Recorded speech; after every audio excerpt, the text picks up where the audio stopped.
Так, сегодня ремонт Mazda CX-5. CX-5.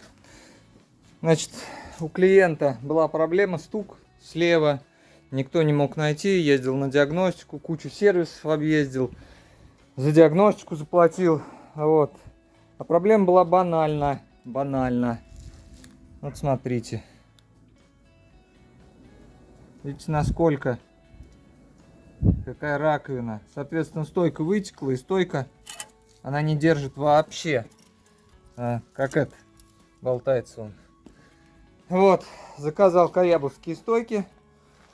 Сейчас вот все переберу, аккуратненько поставлю, и клиент довольный поедет на автомобиле по своим делам.